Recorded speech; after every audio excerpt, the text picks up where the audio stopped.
things done. Nobody gets it done like we do. Now, I don't know, are we letting the media in? Is the media here? I guess we have a limited media because of distancing. And some people think I did that on purpose. But we've been getting along with them reasonably well lately. I just want to thank you all for coming back, because you came back. This is a Republican group, largely, if not in all cases. You know, they look pretty Republican. I'm not sure about Devin. Let's just say, you're a Republican, aren't you? This is a very, very Republican group, and we appreciate you coming back. Hi, Debbie. And I just want to say a few words, and maybe we'll say a couple of words in front of the media. We just left the most beautiful ceremony celebrating 75 years, the 75 years, and it was magnificent. It was beautiful. It was windy and beautiful, and we have a great country, and we're rebuilding our country. We had the greatest economy in the history of the world. No country had anywhere near us, and we had the best we've ever had, but we've had the best ever in the world. China is a very good competitor, but we were doing much better than China, and that's before COVID, before this plague came in.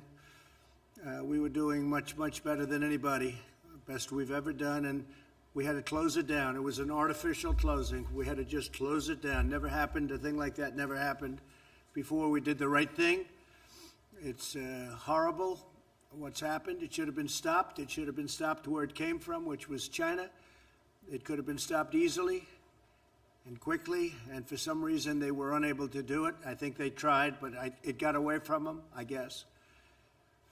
But it's a shame, and so many hundreds of thousands of people around the world have been killed, 184 countries. But we're going to build our country back, and we're going to build it back fast. This group of people, we all did it before, and we'll do it again. We created something that has never been seen before. And if you are somebody that likes history, and I think everyone in this room likes history, you wouldn't be doing what you're doing. You would see that, and you would remember that this was the year that China was going to overtake us in the economy. If you go back 2 months, you would see that they weren't anywhere close, that we were going to be there many years of if the right person sits in this seat, it'll never happen. If the wrong person sits in this seat, it'll happen in a period of a few years or less. It can happen almost immediately. So we are in a position where we have to start all over again, and we will start all over again, and we'll build something that was even better than we had before, recognizing that so many people have died. So many people have died. That's the one thing we can't do anything about, unfortunately. What I can say is if we did it the different way, if we went herd, if we just said, let's wing it, we would have been talking about numbers that would have been unsustainable and unacceptable. You look on the screens, you look on television today, and you see body bags, and you see mass graves, and we may be talking about 95,000 people ultimately. We may be talking about something more than that. But if you take a low number, 1.5 million, so you multiply whatever number we're talking about times 15, it would not be acceptable. It would not. It's not acceptable now. One person isn't acceptable, let alone perhaps 100,000.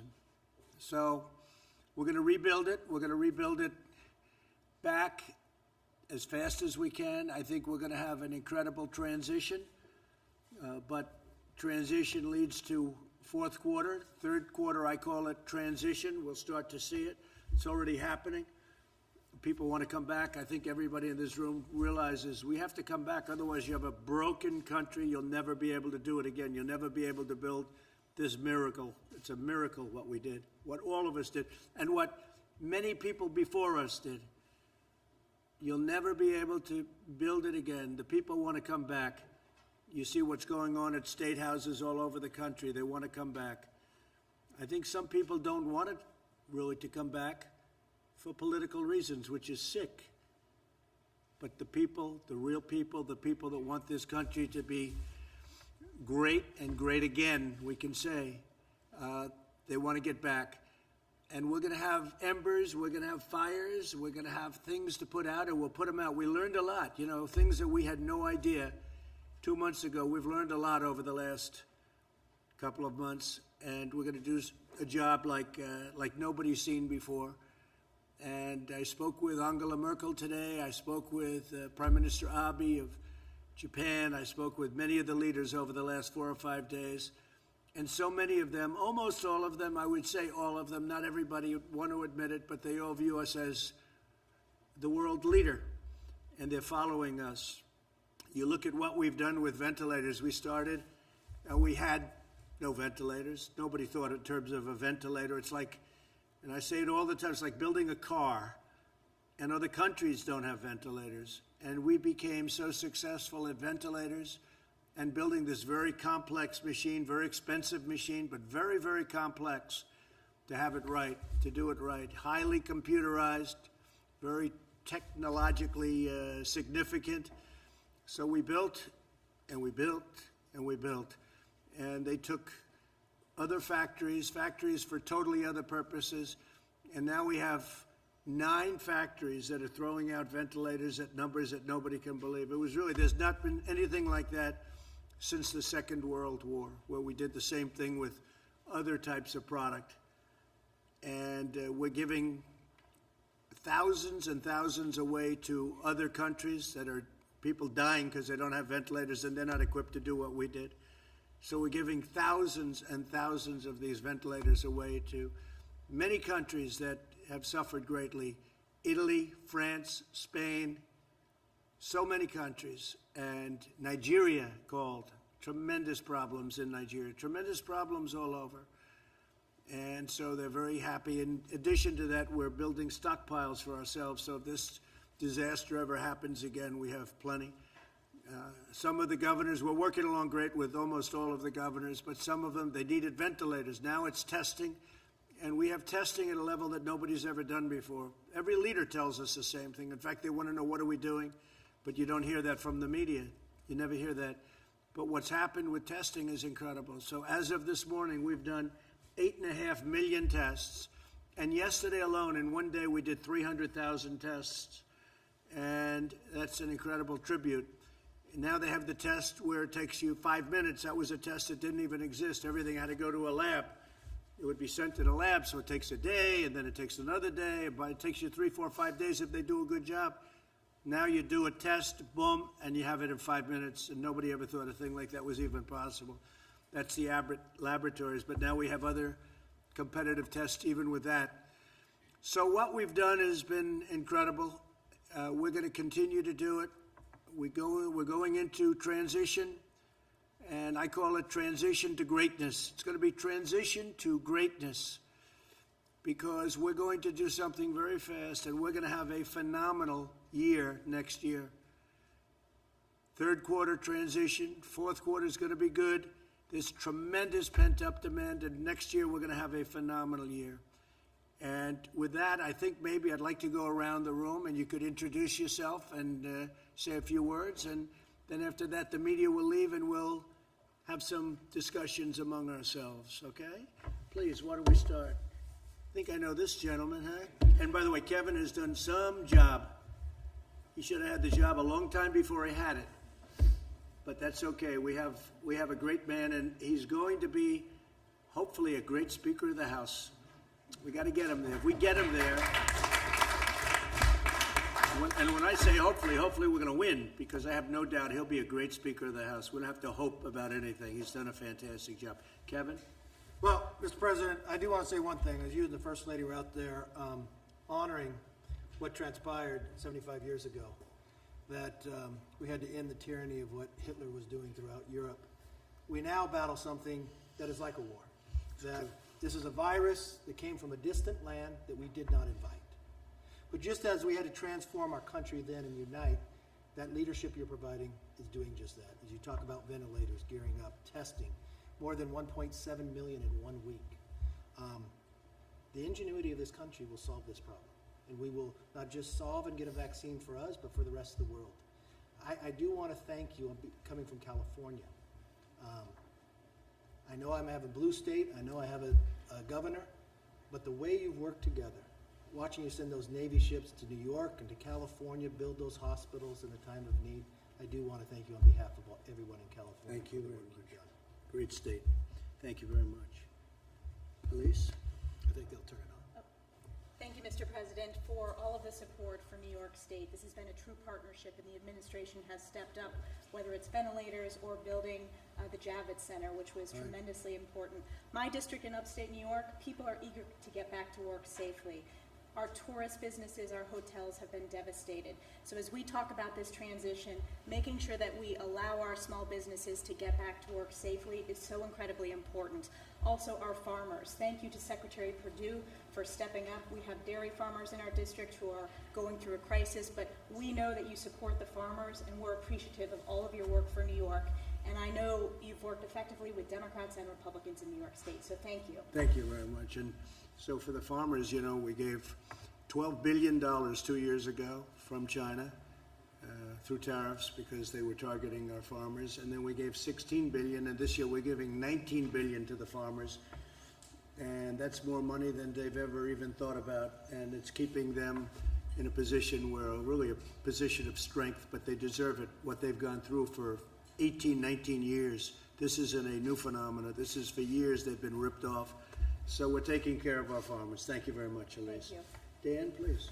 Thank you, Mr. President. Thank you for having us here, and thank you for working every single day. You know, Speaker Pelosi would have the America believe that we can only show up to Congress to vote once every 3 weeks. Of course, that's not true. We could be working every single day, just like this administration is, and I appreciate what you've done. Appreciate working with us to protect our energy industry. You know, America is in real dire straits with oil prices the way they are. We're deeply worried about that in Texas, and your administration's been excellent to work with on that front. We understand how important energy independence is to our nation. Texas is reopening, and I think it can be a model for the rest of the country as we step out of a retreat and move to actually confront this virus head on and get people back to work. Well, it's interesting, Dan, because oil prices are now going up and gasoline prices are going down. That's like the best combination I've ever heard. So our millions of people in the energy business, I think, is going to be, you know, that's moving up. But you look at those gasoline prices, and they're really coming down. So I don't think I've ever seen a combination like that. It's going to be very good. A lot of good things happening in energy. Jared, you should say something, because you headed up our whole ventilator problem that this country had. The cupboard was bare when we took it over. People don't realize it. They don't want to say it. But the cupboard was bare, that we had nothing. And I could say that for the military, too. Dan would know that almost better than anybody, and the folks that are so much and so well-versed on military. But our military cupboard was bare also. We had obsolete equipment, we had old equipment, and now we have, we've never been in a position like this. We have the best equipment in the world, all made in the United States. But Jared, why don't you give a little talk on what we did with the ventilators and how that just became such an incredible story. And we're doing the same thing with testing, and we're pretty close to a point where we're equally as good. Go ahead. Yes, sir. On ventilators now, the good news is that every day the balance that we have in the stockpile that the country has continues to grow. Initially, it was very scary in that we had a lot of states requesting numbers that could not be supplied, and a lot of you were very helpful at getting the local hospitals in your districts to give the actual data to the federal government, because the president wanted to make sure that anybody in this country who needed a ventilator would get a ventilator. He saw what was happening in Italy, where people were dying in hospitals and not able to get the care they needed, and the president said, I don't want that to happen in America. Deploy every resource that we have, get all the intel we have, and let's do our best to try to make it work. And we were able to make it work thanks to your leadership. And then what we were also able to do is use the Defense Production Act at the president's urging, and we were able to contract 11 different ventilator companies. Last year, America made about 30,000 ventilators. This year, we'll make about 150,000 in a 4-month period. And so we're in a place right now where we're doing well. A lot of our allies, the countries that are friendly with America, are starting to get ventilators from us, and we have more than enough to take care of all the American citizens. So it's been a great success story. And on testing, the numbers continue to grow. We have all the supplies that we need to do it. We've now educated all the governors. We have over 5,000 testing machines in the city. We've had the commercial sector through the public-private partnerships that the president had us lead. Those have now identified over 5,000 machines. We've done DPA on swabs, so we're making a ton of swabs. We have reagents. We have transport media. We've been working with all the governors to help them with the National Guard on how to better collect samples. And so we're seeing those numbers starting to really rise. And when you look at the number that America's done relative to any other country, we're 2 to 3 times the next number. So on an absolute basis, the job that you've led on that has been absolutely tremendous. And that's giving the tools to America to start opening up these counties and allowing Americans to get back to work. Thank you, Jared. You've done a great job. Someday people are going to appreciate it. They say, oh, he's a relation. Well, he's a relation. If he wasn't a good relation, I'd get him out of here so fast. Sometimes we have a problem, Louis. I say, get Jared on it. Great job, Jared. Thank you. Smart guy. So here's another smart guy. So Devin, I thought about Devin more over the last couple of days than anybody else, because this guy would come in and he'd tell people what was going on, and nobody believed it because it was not believable. It wasn't true that they would be doing a takeover of a presidency illegally and all of the illegality that was going on. And he was the first one, our superstar Jim, and all of us will admit this guy was just, he wouldn't stop. Devin Nunes, he wouldn't stop. He saw it before anybody, and you deserve a medal. You deserve the equivalent of Pulitzer Prizes. They ought to take the Pulitzer Prize away from all of these phony journalists that got a Pulitzer Prize, and they were wrong. They were wrong on everything, and now they've been proven wrong. I saw where Clapper, not a smart guy. How do you have not a smart person heading up intelligence? How does that work, right? You have a man who is not smart, and he heads up intelligence, and that's possibly what happened. They ran away with it, but he knew what was going on, and I'd watch him on television. He'd say the worst things, and now I know why Shifty Schiff, dishonest, corrupt politician, why this guy didn't want these papers exposed, because all these people said under oath, where they go to jail if they lie, they were totally, no, I didn't see any collusion with Russia. I saw nothing. No, I said, but he was on television before and after saying there was massive collusion, like Putin was my best friend. We had no calls to Russia. We had no calls from Russia for years. And all of a sudden, we have this great friendship. And by the way, getting along with Russia is a great thing. Getting along with Putin and Russia is a great thing. And stuff like this makes it impossible. And that leads to very bad things, very bad things.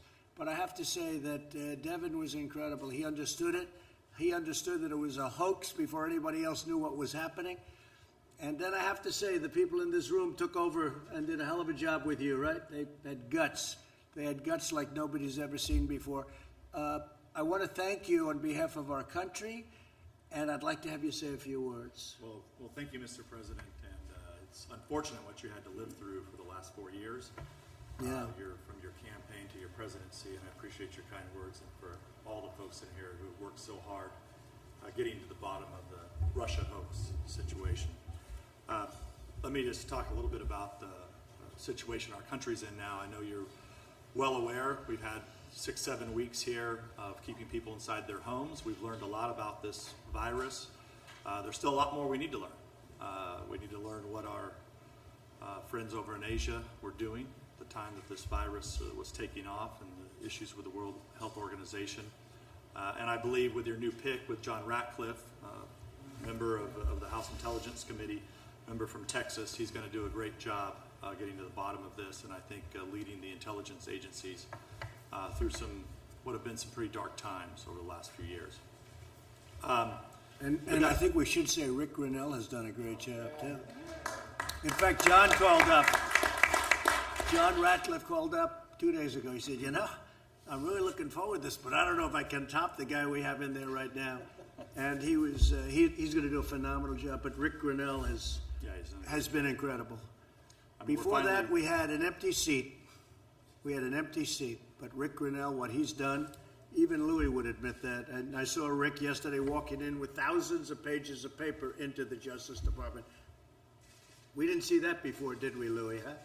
Rick Grinnell did a great job, and John is going to be phenomenal. Well, Please. Mr. President, what we expect and the American people expect is transparency from our law enforcement agencies, and I think we're well on our way to getting that. I want to also thank you for bringing us back here to show the American people that we can be here and do our work. The Democrats are cowering at home right now, and it makes no sense because we've learned so much. I can understand for the first few weeks, but we're learning. We have ventilators. We're learning new ways how to treat this virus. And if we're expecting, as you know, you've been in my district. It's the San Joaquin Valley of California, heavy agricultural area. My folks have been going to work. My folks have been going to work, and because they have to feed this country along with a lot of the folks around here. And if we expect the guys that are cutting meat or working at a grocery store, working in these packing plants, if we expect them to go to work, we ought to go to work as members of Congress. And I'll just leave it at that. I will say I got you all of your permits necessary from the federal government for water. You know, we throw millions of gallons a day of water into the Pacific Ocean that comes from up north. And when I saw Devon, I say, how come those fields are all barren? They're beautiful land, all barren, brown. And then they'll have a little patch like this, a little patch in a corner or a little patch on one side. And it's beautiful green. You could see it was so, and I said, how come so much of it, 90%, 95%, it looks like a desert, and you have this. He said, we don't have water. I said, you mean you have a drought? This was a long time ago we met, right? Right at the beginning, before I got elected. And I said, you mean you have a drought? He said, no, we don't have a drought. We send millions of gallons of water out to the ocean to protect a very, well, I'll never say anything's unimportant. I think everything's important.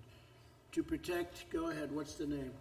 The smelt, Delta smelt. Yeah. So you have a Delta smelt that's not doing well. It's getting no water, and it will do a lot better if it had water. But they send millions and millions of it. Is that seriously, is that the only reason? That's the reason they send it out there? Yeah, that and For the Delta that smelt. and salmon. Yes. It's So the incredible. farmers are very thankful for recognizing the important work that you've done, not only in San Joaquin Valley but all over the country. And I'll just say that's why they're out working, and I think we should be working. And I'm Well, glad you know, brought us here. with the water, though, I said, so what has to happen? Well, you need approvals from Congress, from this, from you need all sorts of approvals, but you need it from Commerce more importantly than anything. I got every approval for you, and you get a lot of the state approvals done through Kevin and yourself and others. All you need now is the signature of the governor, and those millions of gallons of wasted water going into the Pacific, that's like a drop in the bucket, doesn't mean anything to the Pacific. All of that water would come right down all the way into Los Angeles. And, in Los Angeles, I had a house in Los Angeles. I sold it. You know why I sold it? Because Secret Service says you can't come here anymore. I said, I might as well sell it.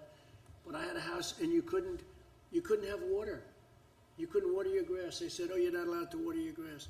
And then you look at this massive turn. They had a turn. It takes a day to turn it. It's like a big faucet. And they turn it, and it veers all the water out into the Pacific. It's crazy. So we're all set, except you need Gavin's signature. If you get Gavin's signature, you're going to have water from Los Angeles all the way up. And it's the most incredible thing I've ever seen. I thought it was a drought. I said, he said, no, we have tremendous amounts of water, but we send it out to the Pacific Ocean. And it was over the smelt. So if you can get his signature. Well, I know you know, during this time of crisis, we need to work with the governor, and I thank you for working with our governor, who's obviously not a supporter of yours. But there is a serious issue there that the governor needs to recognize that we have a water crisis in our state that you've recognized, and he needs to drop the lawsuits that he's brought and work with us. Well, we've gotten along very well, Gavin Newsom. We've gotten very well with regard to COVID-19, as we call it. In that respect, he's been fantastic, and we've been fantastic, and he said very generous things. But on other things, we disagree, like the water, like cars, because you can have a car for much less money that's equally good environmentally, but much safer, better car. California forces you to build a bad car that doesn't work well, and there are a lot of reasons for not doing it that way. So we'll end up. So on that we don't agree, but we agree on the coronavirus, and on that we've gotten along very well, and we've done a great job for California and for everybody. And he was very honest about that assessment. It would be great if you could get the water, but you're all set. Okay, you're all set. Just I say that to Kevin too. Get his signature, and you're going to have so many. All those thousands of acres are going to be opened up, and they'll have plenty of water for Los Angeles too. So they won't have to ration. They're going to ration the water in California. It's the most incredible thing I've ever seen, and yet they're sending millions of gallons out. So thank you very much. But thank you very much for the job you've done. Appreciate it. Thank you, sir. Please. Ted Budd, North Carolina. Yes. I want to thank you for having me here. I also want to thank my colleagues from the House. There is no vote today. There's nothing we're voting on. The Speaker Pelosi, has not brought us in to do anything meaningful, but we're here to lead by example and to say that we're ready to work. So we need something meaningful to help those back home. In North Carolina, we're very grateful for all the work that you've done here. And again, Secretary Mnuchin, I want to thank you as well for all that you've done. The PPP and the work that you've done for Main Street has helped keep these businesses intact so that we can have this quick recovery. We're ready for Q3. We're ready to get going in North Carolina. We're ready to rebuild. Great job. Thank you. Thank you, Mr. President. Guy Reckenthaler from Pennsylvania. I just want to thank you and the administration for holding China accountable. I think for way too long, no one's held China accountable. And the fact that we're looking into the World Health Organization and how they really work hand in glove with the Chinese Communist Party to cover this virus up in the early days is absolutely shameful. So thank you for bringing attention to that. In Pennsylvania, we're having a really hard time because the governor has had such draconian shutdown measures. We're now #1 in unemployment claims, but we're only #5 in terms of population. Instead of protecting the most vulnerable in nursing homes, where you had 65% of the deaths, if not more, in Pennsylvania, he just had a draconian measure, one-size-fits-all approach that lacked any kind of nuance, and it's destroying our economy while at the same time leaving the most vulnerable exposed to this virus. So thanks for calling out the governors that are going too far with this and calling for America and Congress to go back to work. So what the Democrats are doing in Pennsylvania is a disgrace. Okay, it's a disgrace. Thank you very much. Thank you. Mr. President, Mark Green from Tennessee. Great to see you again. Thanks, Thanks for your leadership. This COVID-19 thing has been unprecedented. It's a challenge to both the world and the United States, our country. A challenge made worse by China and the delays in information to us, the deception. I mean, China lied and people died. And as an infantry officer, an ER physician, former business CEO, I know that when a leader is caught in an ambush, that leader has to make split-second decisions with the information that they have. Mr. President, I'm proud of the decisions that you have made. Decisions like banning travel from China, which these guys all laughed at and criticized. But it saved American lives. Sir, you saved American lives with those decisions. And we in Tennessee, we thank you for that. We're opened up for business. We're going to the restaurants and business is running again. We're ready to lead, and we appreciate your phased plan. We're implementing it in Tennessee. Just thank you for your leadership, sir. I really appreciate it, and your governor is doing a great job. And you're right, we banned people from China coming in, and they said, oh, but you did allow people. Yeah, they were American citizens, and they were allowed in under very, very strict rules and regulations and quarantines and everything else. But we banned people, and a number of our leading doctors said that saved hundreds of thousands of lives, and that was in January. And I remember being in a room with, I think, 21 people, and I was the only one that wanted to do that. Nobody else wanted to do it. They thought it was crazy. It had never been done before. Nothing like that had ever been done before. And now you watch them, the Democrats and the media, say, oh, I should have done it sooner.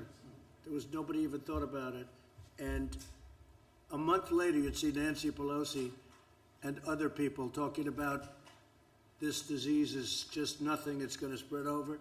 And she wanted to go, and she was actually in late in February, She was in Chinatown in San Francisco celebrating because this disease is going to be nothing. So I understand that. I mean, she felt that, and I can understand it. But for them to say much earlier, I actually banned Chinese from coming in, China from coming into our country.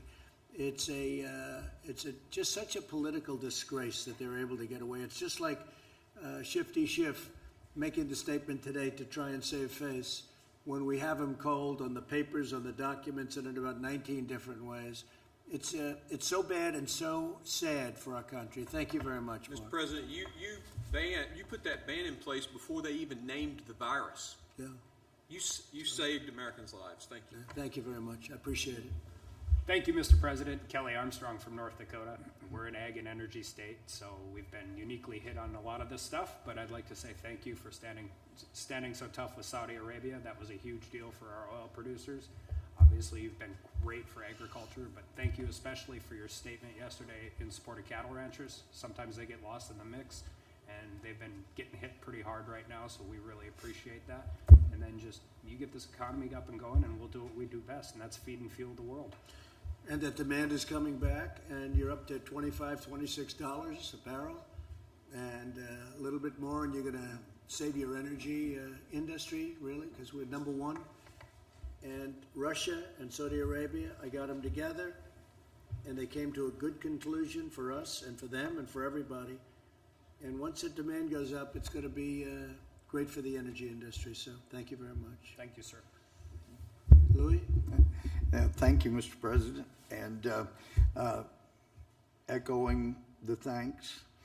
If you had lost that election in 2016, we would never have been energy independent, and it's been great for Texas. It's been great for America, and I do want to advise our media friends before they write stories about how we didn't wear masks and we didn't possibly socially distance adequately, that you saw to it that we had tests and that nobody in here has the coronavirus unless it's somebody in the media. So the only reason we would wear masks is if we were trying to protect ourselves from you in the media, and we're not scared of you. So that's why we can be here like this. So thank you for amazing job you've done, and it is amazing to see the hypocrisy.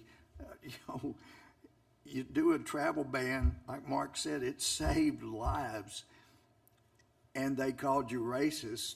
And then when they realized you did the right thing, they said you should have done it earlier.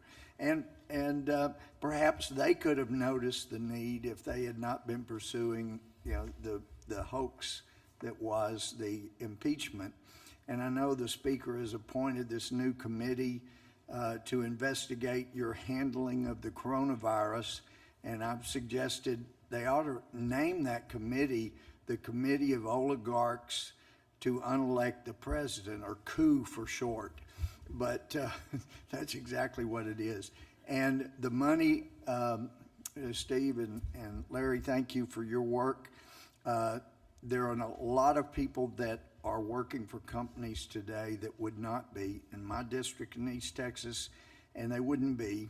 I've heard this week from some that say they're getting threats that if they had any capital, they shouldn't have taken the loan, and they may be pursued for criminal when they could not have hired those people back if they had not taken the loan. So right. I hope that that'll be backed off a little bit, because it has put people to work that couldn't otherwise. But I'm optimistic, and I wouldn't be if you weren't president. So thank you for the work you're doing. Thank you, Louis, and you've been a great help. And if we didn't win the election, we wouldn't have found out all of the corrupt practices that are taking place at the top of the FBI with dirty cops and all of the things that we found out about other people in other agencies that are equally as important. All of this, we went on Drain the Swamp, and that's what we're doing. But nobody ever told me the swamp was going to be this vicious or this deep. And we're doing it. Could I make a suggestion on the justice area? And I know that with the Democrats in charge, some of the most important reforms may not happen, but the FBI is the only law enforcement entity I'm aware of that has not even come into the 20th century, not even asking them to come into the 21st. Everybody else does videotapes and audio tapes, and the FBI interviews witnesses and goes back and records their own notes of what they want to say a witness said, and then it's easily changed. And we need to bring them into the 20th century where they start at least doing some audio recordings so they can't change them. So that's one of the lessons we have seen from what's happened in their effort to create a coup. And not only do they not record, but they write their notes, and then when the notes are bad for them, they go and change them months later. This is a corrupt deal that's been going on. Yep. And we caught them cold, and now we have to see what happens, but Bill Barr has done a great job. He's a strong guy, and he's done a great job, and not easy. He's fighting a lot of fights, but he really has been great, and we appreciate it. But you're right about that. I said, oh, I'd like to hear a tape of what the interview was, and they said, well, no, it was just, and they write it out like scribble. Yeah. It's crazy, and then they change it. And they change signatures, they change everything. So we don't have the old one. It's one of the most incredible things, isn't it, huh? Yep. Thank you very much. Thank you. Appreciate it. The most Well, powerful guy in Washington. Dan, most powerful man. I just want to thank everybody in this room for the past 3.5 years for supporting our president and the administration in everything you've done. This man goes 18, 20 hours a day. As many of you know, he's the most transparent president in history. He's the most accessible too. There's nobody in this room that can't call or get through to him. Mornings, evenings, midday. But we love you all, and thank you so much on behalf of everybody here in the White House for everything that you've done supporting our president. It means the world. Thank you. And what a job he's done too, right, Mark? He's been amazing, and he does it himself. I remember when I was running Crooked Hillary, had 28 people. I had Dan, and Dan blew them away. It wasn't even a contest. And we have now, I guess, 6 different sites, platforms, and we have numbers that these people don't have. They don't even come close to it. So when they write false stories, we can go around them. And it's very important to be, who needs it? I wish we didn't need it. But unfortunately, we have to do that. We have to have that because we don't get an honest press. Please, I'll tell you, Gates, you've been something. He's out there, Devin, right? He's out there fighting. Thank you, Go Mr. ahead, President. Matt. Your team is here. We're ready to work, and we are inspired by our president.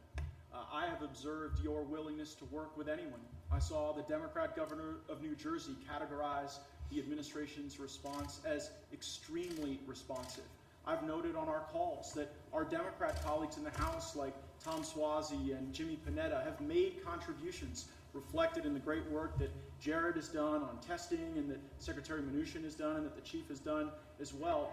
But I have to say, Mr. President, I'm deeply concerned about what we're seeing from the Democratic leadership, because in the last several days, they have been caught in a terrible lie.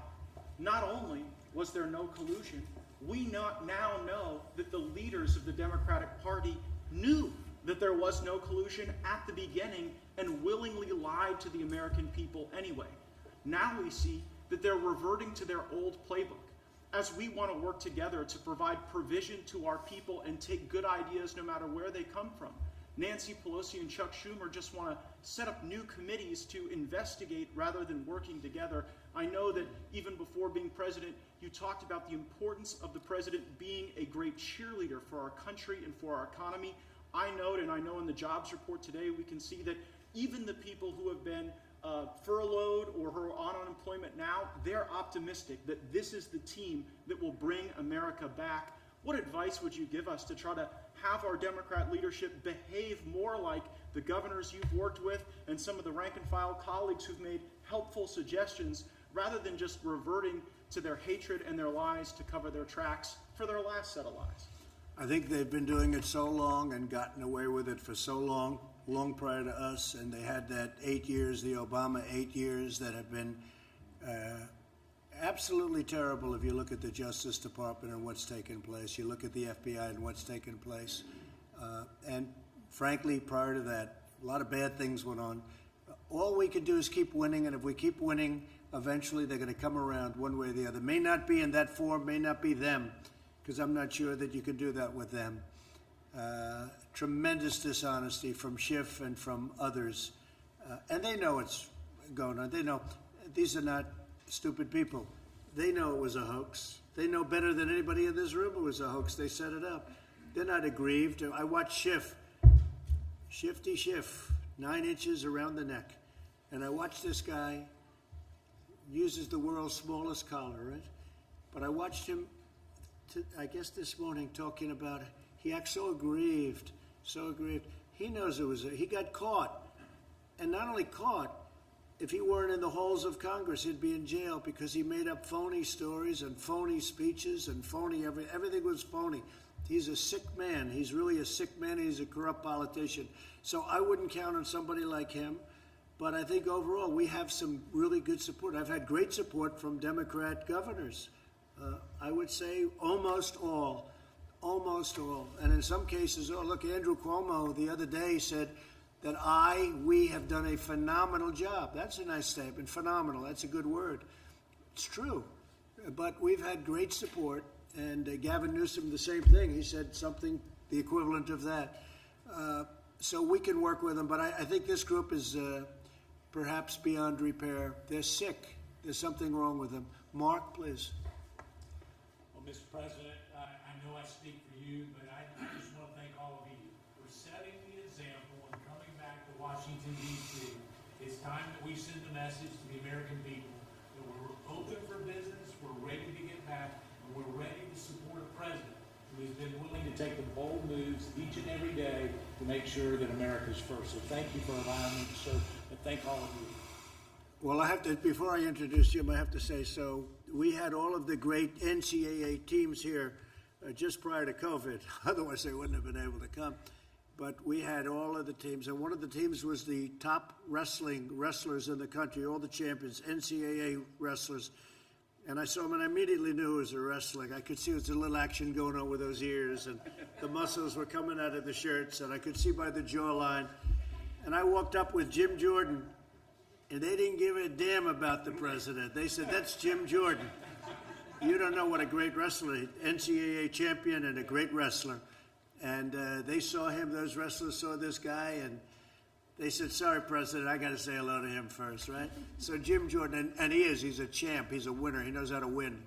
Thank you, Mr. President. The exact same time that we learned what we did about General Flynn, the exact same time we learned that there was absolutely no basis for the entire Mueller Russia investigation that the FBI did, that very time, Nancy Pelosi sets up a select committee to come after you again. And so we just need to understand, guys, that they're never going to stop.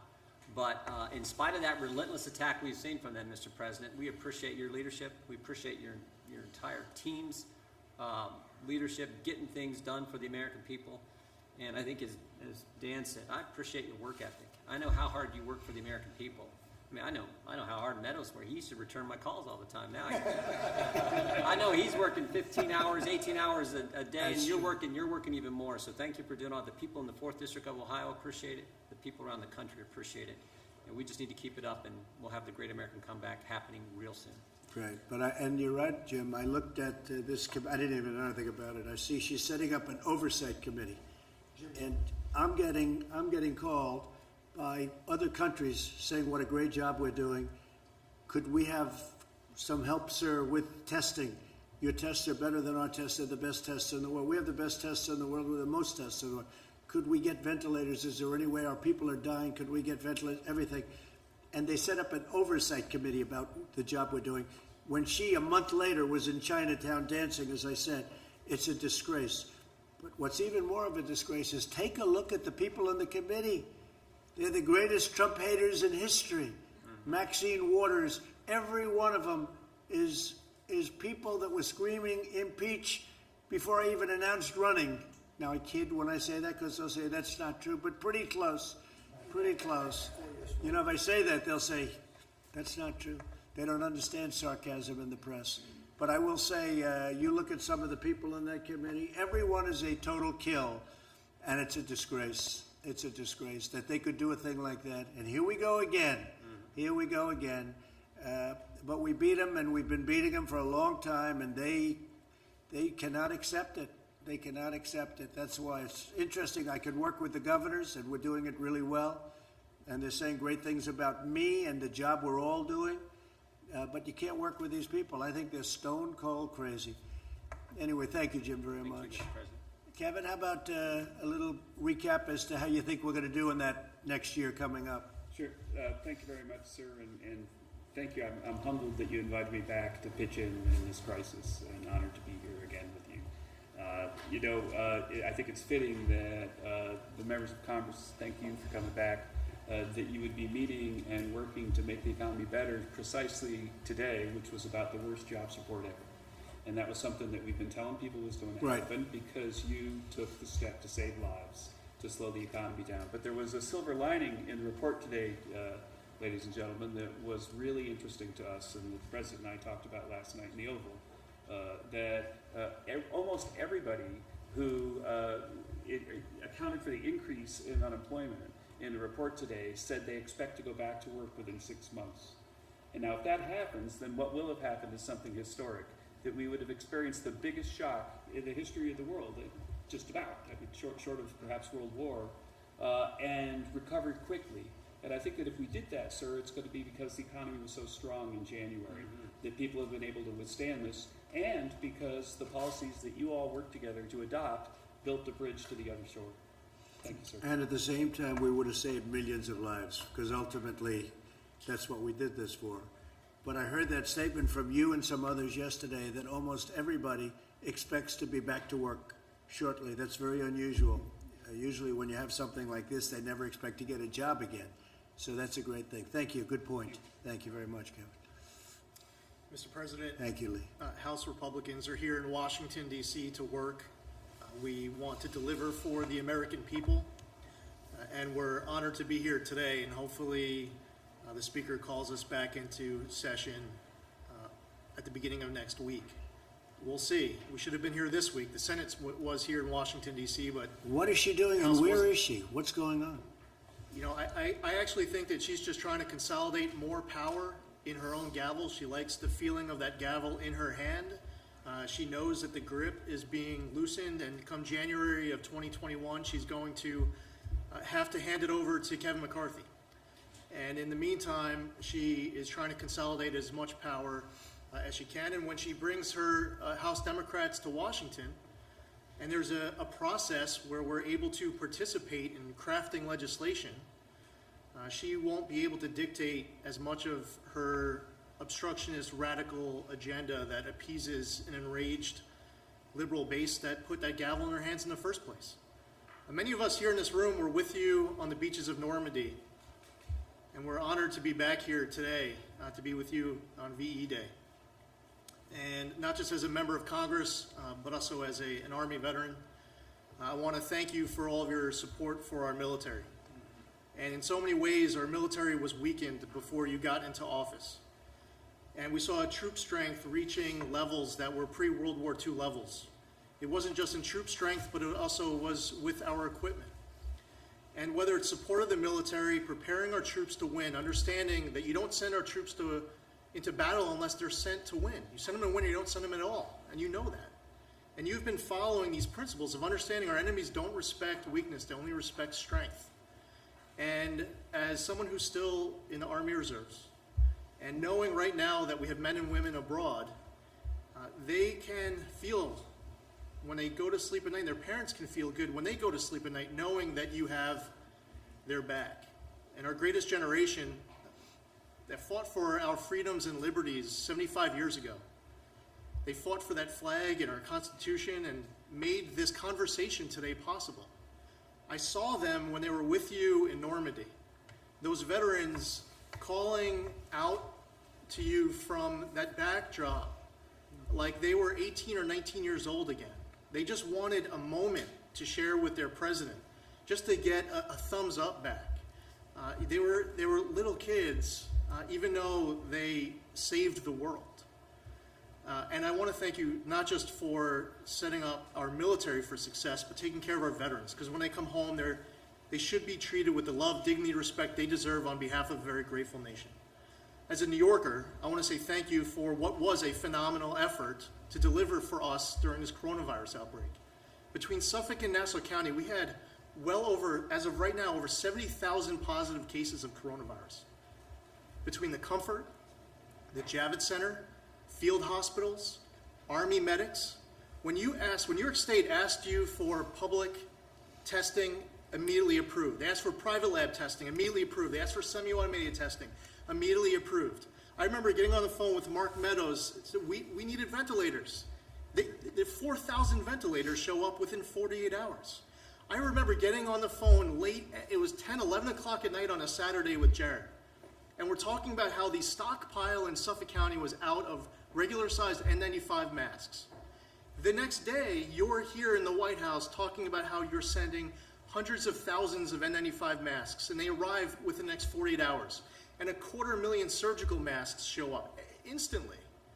I get on the phone just a couple weeks ago with the Secretary of Treasury about the municipal liquidity facility that was set up to talk about how there's a need out there for a county like mine, not quite 2 million. We have a population of about 1.48 million. We didn't qualify for the municipal liquidity facility. Secretary Mnuchin, the night of getting the last bill passed, he is on the phone and he's working to take care of our issues. So with what Jared has done, and Admiral Polacek and Avi Berkowitz and others who were involved in that effort on the PPE, I want to say thank you. The Boeing Dreamliner is bringing PPE in right now that Suffolk ordered, and it's just a huge help. And the last thing I would say is this, and I stated the point about not just as a member of Congress, but also as a military veteran, thank you. I'll also say as a Jewish veteran, what happened to me when I was with you on Normandy, and many others who support you. And it happened again this morning when I put out a message about today being the 75th anniversary of VE Day. I got attacked as a Jew for supporting you.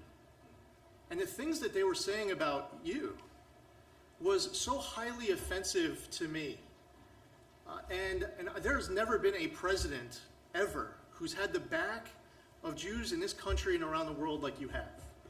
And whether it was moving the embassy in Israel to Jerusalem, and signing the Taylor Force Act into law, and recognizing Israeli sovereignty over the Golan Heights, but most importantly, fighting anti-Semitism here at home. When I see them attacking me and attacking you, especially attacking you and your team, when you are all in, more than any other president, not just delivering on your own campaign promises, but doing what's right and delivering on the promises of presidents in the past, I just want to say thank you. And the Speaker, we all should be in the same foxhole right now, with our rifles pointed in the same direction. And we're all here in the same foxhole with you, with our rifles pointed in the same direction. But unfortunately, while you recognize that the enemy is coronavirus, the Speaker believes that the enemy is you. And I believe that's really important for the Speaker to look around this room right now of people who serve in the House of Representatives who want to work today or in Washington today, that she needs to get her conference back here to fight for the American public as hard as we do. And I thank you for your leadership on all accounts and delivering for New York in what truly was a phenomenal way. Thank you, Lee, very much. Appreciate it. Thank you, Mr. President. Warren Davidson from Ohio. Definitely an honor to be included on this task force and be here really to work with you to help this transition to greatness. You've had great messages. It's resonated with the whole country, but definitely with the people of Ohio. We love you. Look forward to you coming back. And, I think the example that you set when you talked about the governors leading the way, because the states really have had different experiences and different approaches to dealing with this virus, but also a legacy of dealing with problems in a different way. And you see the legacy costs in states like Illinois, where 58% of their budget goes to pensions, and states like Ohio, where we have a rainy day fund and we reformed our pensions and have been responsible with our spending. That approach is important. It's important in the way that that Attorney General Barr has recognized in terms of defending civil liberties. Every single one of us wants to protect public health, and we're all anxious to grow our economy and get it back But we all swore that same oath I swore in the Army to support and defend our Constitution against all enemies, foreign and domestic. So we take that very seriously, and the civil liberties that have been infringed upon, the sense of freedom and the sense of identity as Americans that's under attack in this era. Having the Department of Justice say we are going to defend freedom and lead that example is a big deal. And as we confront all these ideas on how to deal with safety, it's important to remember that even the Patriot Act expansion, it was just temporary. It was supposed to expire. And a lot of those same sense of urgency that came in after 9/11 led to the expansion of the FISA and the Patriot Act and the way it was abused against many people and very publicly against you was really just to keep us safe and just for now. But we still haven't really been able to reform FISA. We still have a chance to do that. But the temptation is always, but just to keep us safe. And some of the ideas with privacy, just to keep us safe at the CDC, tracing and quarantining and tracking everybody, it could be just as dangerous. So I think it's good to safeguard against that. And then I think the last thing is we're talking about VE Day. The last time the planet had this much debt was after World War II, after the United States. So the Fed has been tremendous in trying to provide stability in the face of governments largely closing our economy. So we did owe it to people to try to provide the stability that we did. But most people realize that you can't print an entire year of GDP. So we do have to be cautious about unsettling the monetary system. It's worked great for us since Bretton Woods. We have been the world's reserve currency, and we wouldn't want to give that up by being foolish with the amount of printing we're doing. Because it's not being lent. There's no lender. We're not really borrowing it. We're printing it. And that's undermining the value, the full faith and credit of the United States. We have lots of countries doing that around the world, and the dollar still is the strong one. But we should be cautious to think that we can somehow do this in an unlimited way. So thanks for the things you're doing and the leadership you're doing, leading by example, and it's an honor to be part of it. Thank you. Thank you, Warren. Thank you very much. Hi, Mr. President, Andy Biggs, Arizona. Thanks for letting me be here with you today. Thanks for coming to Arizona this week, being at Phoenix and Honeywell. Factory converted, doing 10 million N95 masks on a regular basis, and there's going to be 10 more out of their Rhode Island plant. Thanks for being there. We had Sammy's restaurant from Tucson up, but we also had several Latina business owners there that are strong supporters. And why are they supporters? Because of the economy that you built and you put in place. And Arizona's ready to open up. They're energetic. They want to open up. They have faith and confidence in you and your leadership because they know what happened before. You built a marvelous economy, lower taxes, reduced regulations. That really did a great number for our economy, and that's fantastic. And I'll tell you, we are just as frustrated that that Speaker Pelosi won't bring us back to do work that we need to be doing. We need to set the example for the American people that we're ready to be here. If you can go to Starbucks coffee, as Kevin said yesterday, you should be able to come to Congress. So just so you know, the House Freedom Caucus we had a meeting last night. We'll be meeting every day next week here in Washington, D.C. We want Speaker Pelosi to know we're ready to work. We come to work. We represent the people. Thanks for your leadership, Mr. President. It's an honor to be with you. Very much, Andy. Thank you. Mr. President, Andy Barr from Central Kentucky, thanks for your leadership and for inviting us here today. I want to share with you 3 quick stories from my district that illustrate how effective your administration has been in responding to this public health emergency. These stories have not been reported by the press, so I want to direct these stories to the press because they need to know how effective you all have been in responding to us and the American people. First is Dr. Mark Doherty, an epidemiologist at Baptist Lexington, largest private hospital in my district, a nationally known infectious disease expert. He comes to me in March, early in the pandemic, and he says, we can do convalescent plasma therapy. He was one of the first epidemiologists in the country to want to do this. He went to your FDA, sir, and within 4 hours received approval to do convalescent plasma therapy, saved 2 lives on Sunday night. The approval was on Friday. Second, he comes to me and he says, we can save personal protective equipment if we use telemedicine within the hospital. The problem is we need approval from the federal government to do that. So we go to CMS, to Seema Verma, and we say, we can do a Bluetooth stethoscope with an iPad and telemedicine and FaceTime. We don't have to send all of the healthcare workers into the negative pressure room. We can bring modern technology to the fight against COVID. We can protect healthcare workers, and we can conserve critical personal protective equipment. Within days, Seema Verma and her team at CMS responded favorably. That is a nationwide policy change that saves lives for healthcare workers and conserves scarce personal protective equipment. And then the next story is Steve Stone from Nicholasville, Kentucky, works for Sagent Pharmaceuticals. He comes to us and he says there is a critical shortage of the sedative propofol, which is used for COVID patients on ventilators. In New York, by the way, there was a shipment of a month worth of propofol that was held up by the government of Italy. So we got on the phone with Admiral Polachek on your team on Saturday morning. On Tuesday, he had talked to the State Department and had the Italian government release to New York life-saving propofol for intubated COVID patients in New York City, a month's supply. And that was your administration and Admiral Polachek responding instantly to that request. And then the third story is Secretary Mnuchin and his team, and Mark Meadows.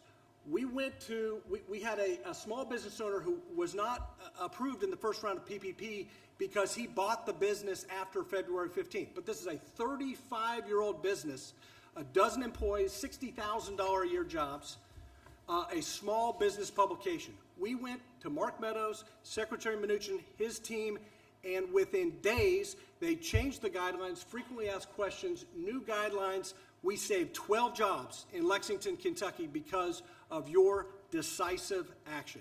So, Mr. President, thank you for the effective response to this pandemic and this crisis. Thank you. Thank you very much, Andy. Good afternoon, Mr. President. Scott Perry from Pennsylvania.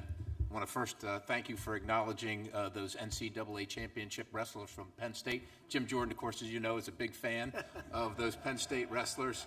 Mr. President, thank you so much for your bold, visionary, decisive leadership. It has made a huge difference in Pennsylvania, in the district I represent, and across the Keystone State. The PPP in particular saved countless jobs. It has been a lifeline for the small businesses across the country, across our state, and of course running it through the local banks, getting government out of it, letting the banks, our local community banks handle that has been it's because that's who people know. They have a relationship, and the bankers, of course, know them. And so that's worked really well. But I will tell you, in the transition to greatness, what I don't think we did envision is the same bold vision and leadership that you've had in some of our state governors. And right now, just last night, our governor announced that we in Pennsylvania are going to stay locked down until June 4th. Mr. President, our businesses are dying. And I don't know what, look, we shouldn't have to make this choice. We're Americans, and we can do two things at one time. You have proven you can do many things at one time and be effective. We have about 65% of our deaths in Pennsylvania happening at elder care facilities, at assisted living facilities, not in hospitals, but at these elder care facilities. The PPE is going to the hospitals. The money a lot's going to the hospitals because we shut them down. The governor's made the choice, instead of helping some of these elder care facilities, we have a website where people can snitch on their neighbor who's going to work or who's opening their business in contradiction to the order. That's not bringing anybody together. So a couple things. Extending the PPP, the 8 weeks, until after the governor opens the state, because employers now don't want to have to pay for employees who are not going to be able to come back to work, right? Because the state is shut down. You didn't do that. The governor's done that, right? So the transition to greatness, I think, might include something like that. Right now, we have counties that want to open up. The governor said no. Counties want to open up. They're not sure. They're scared that if they open up in again, violating, so to speak, the governor's order, that will stop the flow of federal dollars for the programs that you already have. And so some assurance that they can do the right thing and get their people back to work as Americans would be very, very helpful. I would say this as well, Mr. President. The unemployment benefits in the real world, we tried to do the right thing, you tried to do the right thing. Employers are thankful for the fact that they won't be held accountable if their employee doesn't come back to work. But when you have a governor that doesn't want to enforce the policy, it's not really helpful because the employer needs the employee to come back. They need them to come back. And so maybe take a look at that. And finally, in this transition to greatness, Mr. President, China, once we get through this, there must be an accountability. There must be an accountability. We all want to get back. We're here. We're ready to be at work. Speaker Pelosi apparently is not. But if she is going to do phase 4, she's working on her own. She doesn't involve our leadership. She doesn't involve Kevin. She doesn't involve anybody here. Mr. President, the prescription to get us back to work and healthy as an economy, quite honestly, is simple. And you already know it. You've already talked about it a million times. Let's just get back to work. Let's just get back to work. Thank you, Mr. President. Thank you very much. Great. Thank you, Mr. President. Greg Murphy from Eastern North Carolina. I appreciate your strength. I appreciate your persistence. I'm a surgeon, and I appreciate decisiveness. It's been nothing but a merciless last 4 years that Schumer, Pelosi, and her cabal have essentially tried to undo the 2016 election. I've only been in politics a relatively short period of time, but it's obvious to me that there are people in this country who hate you and hate this administration more than they love this country, and they will see it torn down. This crisis has highlighted this. We thought that this possibly could be a way of bringing our nation together, but unfortunately partisan politics has ruled the day. This has been building a plane while we've been flying it. I think that's a very good analogy, but the plane is built and it's time to land. It's time that we made decisions based upon fact, not fiction, not fear-mongering, not cartoons by the media, but truth. And wouldn't it be nice to get the truth? We believe enough in our American people that we believe in what they can think. So I would ask the same for you from North Carolina that you do from Pennsylvania to talk to our governor, to let us come back to work. Let us look at a regional approach in North Carolina. It makes sense. We look at the science. We can do this. We're not inventing the wheel again. So I thank you for your strength. I thank you for your persistence and your leadership. Thank you very much. Thank you. Mr. President, Mike Johnson, thanks for having us today. We've been anxious to get back to the Hill, and we wish we could be in the House doing our regular work, and hopefully we'll get back to that. I represent two important groups today. One is the resilient, hardworking people of Louisiana. We've had a tough run here. I mean, the pandemic hit us pretty hard, and then, of course, we've got the crisis in the oil and gas market, and we're going to recover from that. But the people there are soundly behind you, and so many of them always tell me when they know I'm coming back here to give you their regards and their encouragement and their thanks for what you're doing, your principled leadership. I would echo what's going on in Pennsylvania, North Carolina, Louisiana as well. Our governor's keeping us shut down, and our free market needs a chance to thrive, and if we can do that, we will. It needs to be a region-by-region basis. The second group I'm here, I guess, representing this morning is the Republican Study Committee, you know, the largest caucus of conservatives in Congress. And as the chair of that group, all these guys are leaders of it as well, and we've been trying to advance our core principles. And we came out Monday last with a 37-point blueprint, a framework that we call a return to prosperity and accountability and recovery. And basically what we've done is distilled the work that we had been putting into about 15 months prior to the pandemic to come up with a playbook, a conservative playbook to run when we return to the majority, which we still think we could do. But it's things, for example, for holding China accountable all the way to empowering the American worker. And we think it's consistent with a lot of the administration and what you've articulated, and we hope we can work together on it. I would end with this. The whole team, your whole administration has been so accessible and transparent. I love what Dan said. I had written those two words down before you said it. That marks the Trump administration. And I could name each one of them on your team here. They've all been helpful and grateful to us. We had a conference call with Mr. Kudlow the other day, and he said something at the end of it that resonated with me. He said, you know, our time-tested principles cannot be abandoned now. That's what's going to guide us through this, right? And we were on mute, but we all said amen. And it reminded me of what Reagan said in his farewell address when he was leaving, you know, his storied time at the head of the country. He said, they call me the great communicator, but I wasn't that. He said, I was just communicating great things, and they're the same great things that have guided our country since its founding. We believe in those time-honored principles. We believe in individual freedom and limited government and fiscal responsibility and free markets and lower taxes and less regulation. Those are the things that are going to guide the country back in this transition you're talking about. And we're so grateful that you and your team are holding the line on that. We'll be with you. We're your foot soldiers. We're ready to go to work, and we thank you again for all you're doing. Thank you very much. Great. Oops. I want to say thank you again, President Trump, for coming to Arizona, and it was such an honor to be on Air Force One with you. It was my first time, so it was awesome. But I want you to know that I believe you are exactly the right person for the job. Despite all of the Democrats, the top Obama people, maybe President Obama himself, since we found out yesterday, trying to take you out, despite all of that, you led our nation into the greatest economy in the world, and I am totally convinced that you will do it again. And so please don't let all the critics get you down. I know a lot of people are just Trump haters and they say mean things, but there are so many people out there, so many people in Arizona, throughout the nation, that absolutely think you're doing a great job. So please keep it up. Thank you. We appreciate you. Thank you very much. Thank you. Beautiful. Thank you. Larry? Thank you, sir, and thanks to everybody here. Some wonderful words, and we appreciate your strong efforts and support. We have a lot more to do. I just want to connect a dot or two. Kevin Hassett, my friend and colleague, we were in the Oval last night talking about these are temporary job losses, probably 3/4 of them, if not more. If you had told me that I would go on the air on a day when we lost 20 million jobs and the stock market would go up 400 points, that would have been very interesting. I've been around a while. I thought I'd seen it all, but this is a new wrinkle. I don't want to repeat this experiment, but I'm just saying. And I do think it's because it's temporary. And I do also think the stock market bottomed in March 23rd. I know it fluctuates and so forth, but I think that a lot of the things that Stephen has negotiated, we've heard about the PPP extending it and so forth, I think that's one reason why these are temporary losses and why the market is shrugging them off.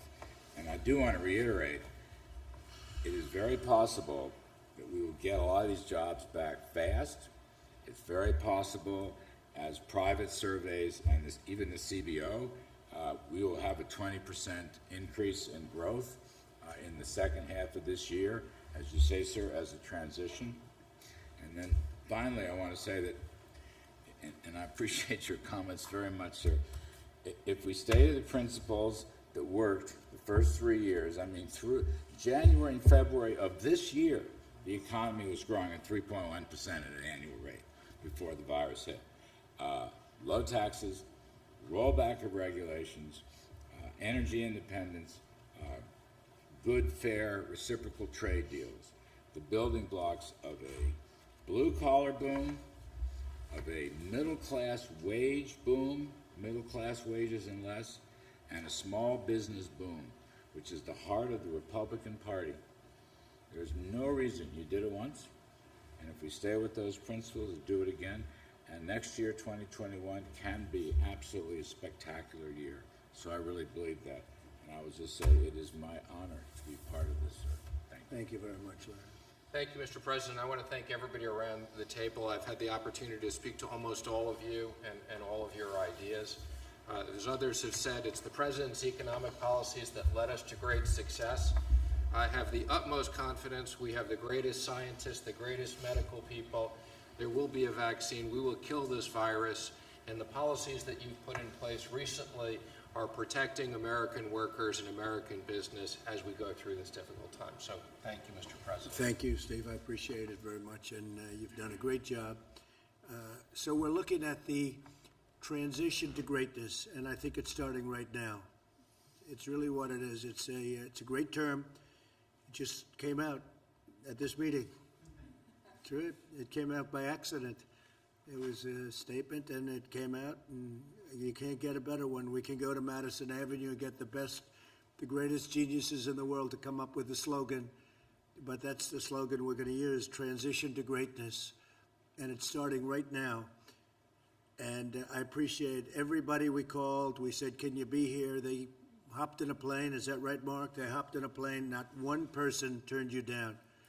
This was just a quickly set up meeting because the Republicans want to be here. And the Democrats have to come back and they have to get it going. And they're asking for things that they didn't ask for up front, but it's what they wanted. And they want things, and we're happy with what's gone on. We got what we needed, but at the same time, we want to do what's right for the country.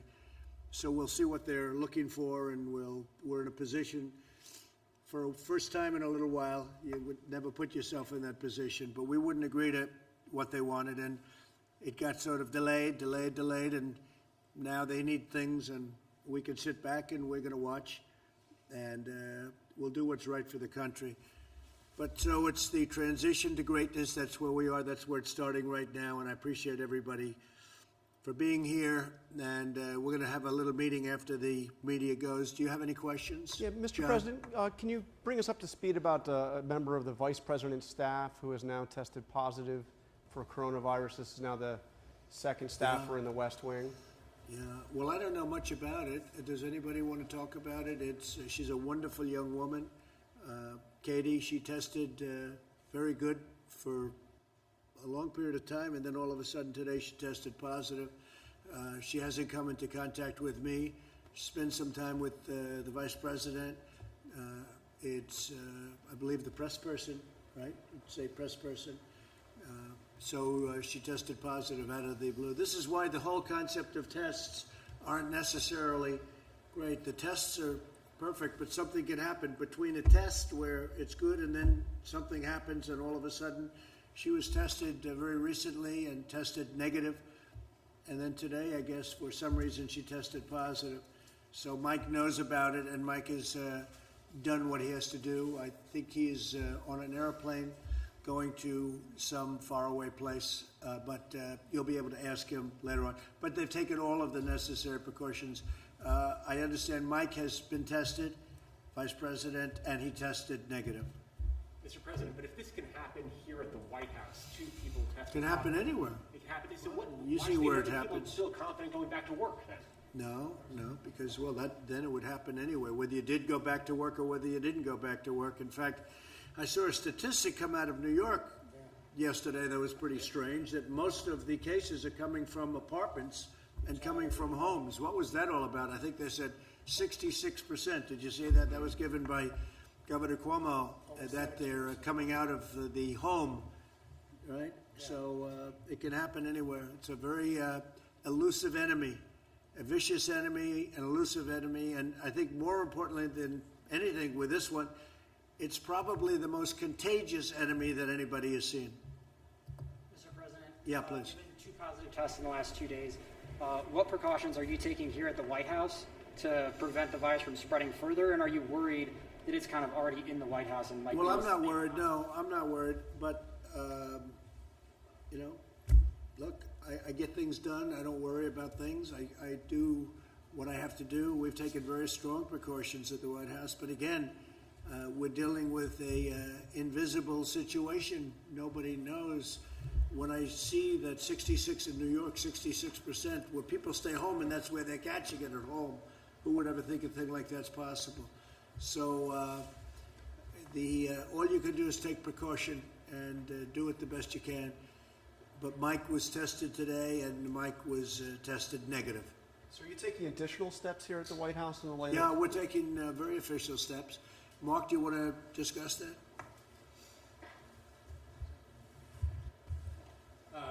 We've already put in a few protocols that we're looking at, obviously, to make sure that the president and his immediate staff stay safe. But it's not just the president; it's all the workers that are here. Obviously, you're here on a daily basis. But the protocols that we're putting in place puts a stronger emphasis on making sure that we do the mitigation that we need to do to make sure they're safe. I don't want to get into all the procedures that we have embarked upon, but I can tell you this is probably the safest place that you can come to.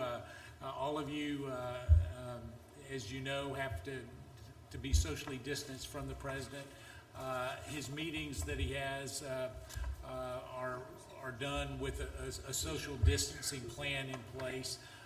Outside of that, we may take some additional precautions as it relates to the vice president and the president in terms of just making sure that the people that come in contact with both of them are done, that it's done in a way that makes sure that we keep the president safe. Additionally, every member that came here today, they were tested just in case there's a closer contact than we might have. But we put in some additional protocols over the last 48 hours, and we'll continue to monitor. Mr. President, are you satisfied with the measures that have been taken so far? I really am. Look, I understand what we're dealing with. We're dealing with something very serious. And the fact that you have it doesn't mean that it doesn't go away. All right? You can have it and get through it very easily. Some people have a heart attack. Most people get through it. Some people are devastated by it. But the fact that you get it doesn't mean. I've had numerous people say they have it, and a couple of days later they're better. Some people say they have it, they think, and there's almost no symptom. Other people have it and bad things happen. So, but for the most part, when you have it, you get better. And supposedly you're immune, although they're not 100% sure about how long that immunity lasts. And is there, Mr. President, is there a reason why people just aren't wearing masks at the White House? Well, they are. People But that they're not, sir. no, people that are serving me are. We have The not people- seen anyone wear a mask around you, sir, in the last 2 weeks. So I can speak to that. You know, as we look at this, the people that are in close proximity to the president obviously have tested negative. The mask that you wear is generally to keep other people from being infected, and so as we look at that, you know, I can tell you that the testing protocol is a strong regime, and as it gets close to the president, some of those that serve him will wear a mask in those closer proximities. Here's what I would offer off the record to all of you is I know, John, we spoke about this earlier. If you've been on the campus for your safety and well-being, the president's made available to make sure that you could have testing just for the peace of mind. So before you leave today, we've made those arrangements to make sure that you can be tested as well. But we have a lot of people wearing. I'm just looking around. Look at Shave, White House photographer. I'm sure most of you don't know her, but to the best of my knowledge, she's wearing a mask. Is that a mask? Yes. I think to the best of my knowledge, it looks like a mask. Mr. President, could you clarify the status of the Phase 4 negotiations? Earlier, Larry said that they were being paused and potentially for a couple of Well, weeks. we're in no rush. We're in no rush. You see jobs The out there like today, Democrats, why are you in a rush? the Democrats have to do what they have to do, but I would say we're not looking. We want to see what they have, but I can't say that we're in a rush. We were in a rush to get the money out to people. We have gotten the money out. Some money is stalled because of state machinery. You know, they have old computers, 45-year-old computers. And we said this was going to happen, and I didn't want to do it that way, but the Democrats insisted on going through this particular apparatus for a certain reason, and that money stalled. But that's their fault, and I think they accept responsibility and blame, the Democrats. Mr. President, you said recently that you would, if necessary, be the first person to get a vaccine. How important do you think a vaccine ultimately is? Well, I to didn't getting say I out? wanted to. That's not a correct statement. I said, you said, would you be? And I said, if it was good for the country, I'd be. And if it was bad for the country, I'll wait to be the last one, or I wouldn't do it at all. No, I was asked whether or not I would do it as the first person. If I thought that was a good thing for the country, I would. I don't, personally, and I have to say, I think we're doing very well on vaccines. If they wanted to use me as a test, that's okay with me, if it was good. But that was really the way the question was asked. But how important do you believe a vaccine is to getting out of this? And what do you say to those that this growing anti-vaccine? Well, I feel about vaccines like I feel about tests. This is going to go away without a vaccine. It's going to go away, and we're not going to see it again, hopefully, after a period of time. You may have some flare-ups, and I guess, I would expect that. Sometime in the fall, you'll have flare-ups, maybe. Maybe not, but according to what a lot of people say, you probably will. We'll be able to put them out. You may have some flare-ups next year, but eventually it's going to be gone. It's going to be gone. There are some viruses and flus that came and they went for a vaccine, they never found the vaccine, and they've disappeared. They've never shown up again. They die too, like everything else. They die too.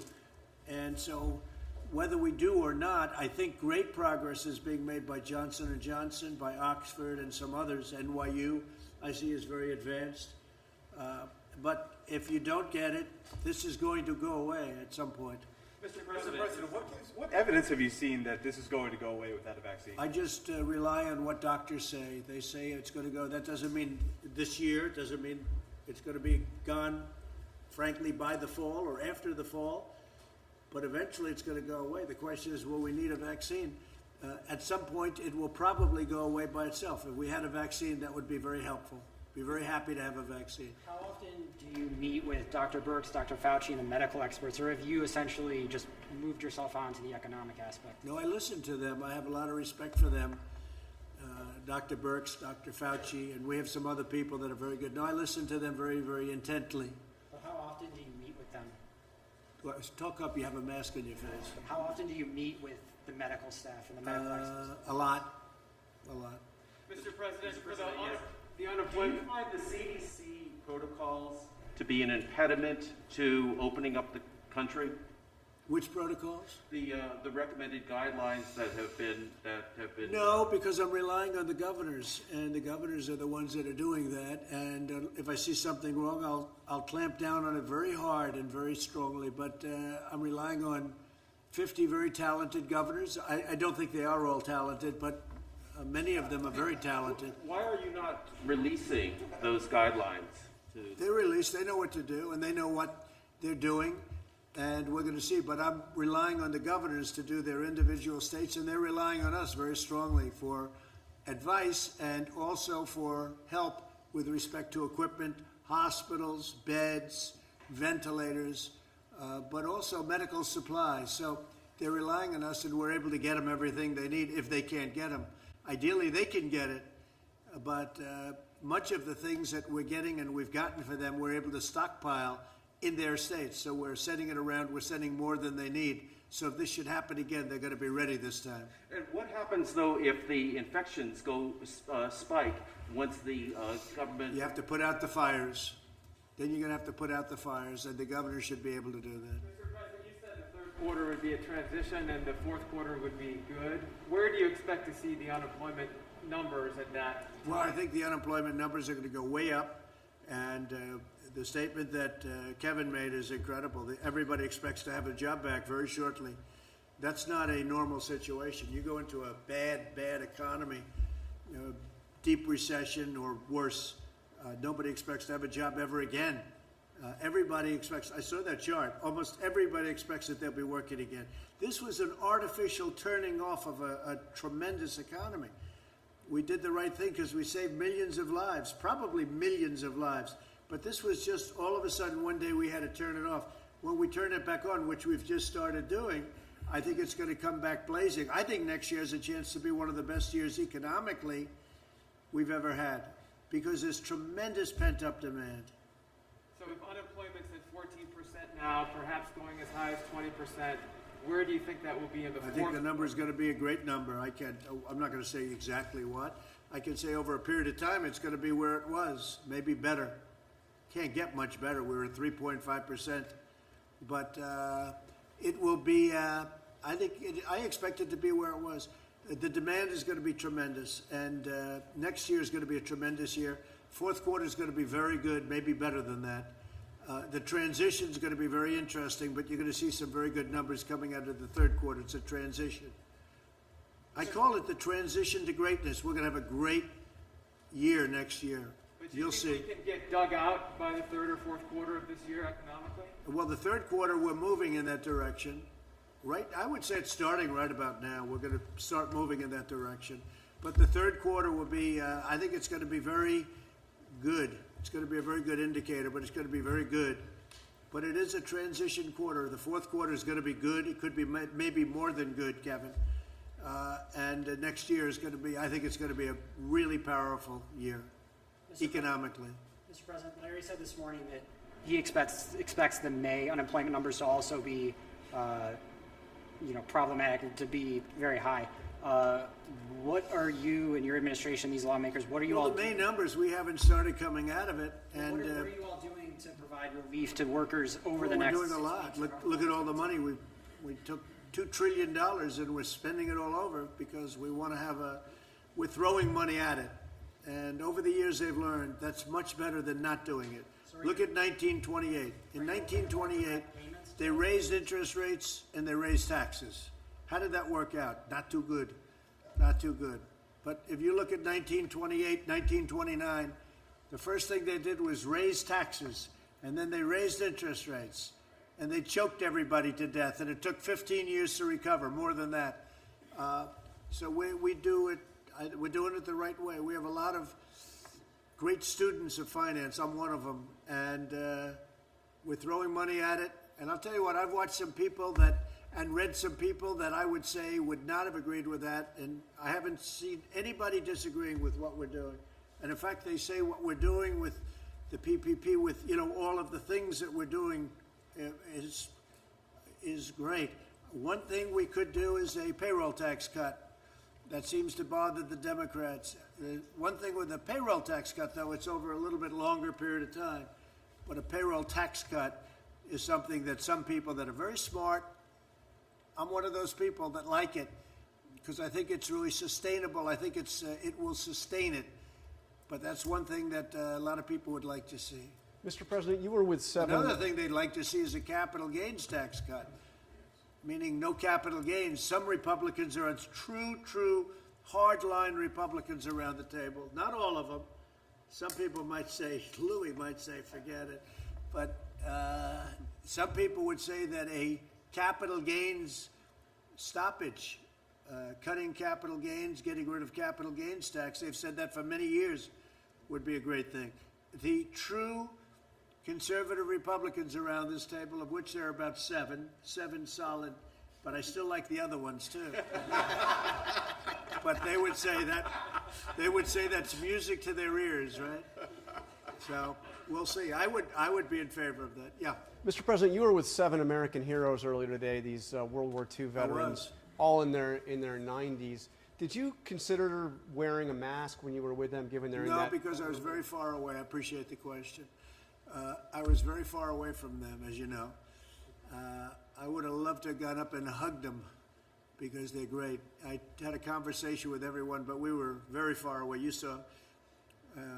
Plus, the wind was blowing so hard in such a direction that if the plague ever reached them, I'd be very surprised. It could have reached me, too. You didn't worry about me. You only worried about them, and that's okay, because I think they're so pure it will never happen, all right? They've lived a great life. But, no, the wind was howling, and I didn't see anybody with masks. I don't know, maybe there were, but they were great. I had conversations with them, but I was standing, as you noticed. Would you say I was quite far away? Thank you, John. Mr. President. Appreciate that. The book was very good, by the way. Thank you. It was better than I thought it would be. No, it was actually a very good book, but it was actually better about me than I thought it would be. So I appreciate it. You've known me for a long time. 26 years. This wasn't really in the schedule, right? No. I knew him long before I thought in terms of this, but we had one very good story, right? When we were interviewed at the hotel, and he took a lot of guff. They said, he's not running. Why you did? This was before I announced, and I've been toying with it for a long time, but never did it, never decided. And he took a lot of guff, but he also got great ratings when he did that interview. So I don't know, but it turned out to be a very interesting interview. It was a good interview, sir. It was a good yeah, interview. your book is very good. Congratulations. Thank you. How's it doing? Bestseller list. Bestseller. Bestseller, yeah. That's good. Like Congressman Crenshaw. That's good. Dan has a big Oh, Dan. Dan is doing good, right? Well, is that because I endorsed his book? That's a great book. I'll tell you, he did something else great. He did a thing on Nancy Pelosi that was so incisive. Did you see that? He did something that was so incredible, and I actually pinned it on top, right, Dan? We pinned it on top. You were fantastic. Have you done this before? Yeah, I make videos all the time. You should share them more. Well, that's true. I'll tell you. Great job, Dan. You're a great guy. He's a great guy. So is that it? Are you guys all finished? One more, Mr. President, if you Go don't ahead. mind. What kind of a mask is that? It's a mask. It's a blue mask. It's like a catcher's helmet. What? That looks like a catcher's helmet. Go ahead. I used to play catcher, so it makes sense. The federal watchdog found that Rick Bright's removal from HHS was improper. They're blocking that move right now.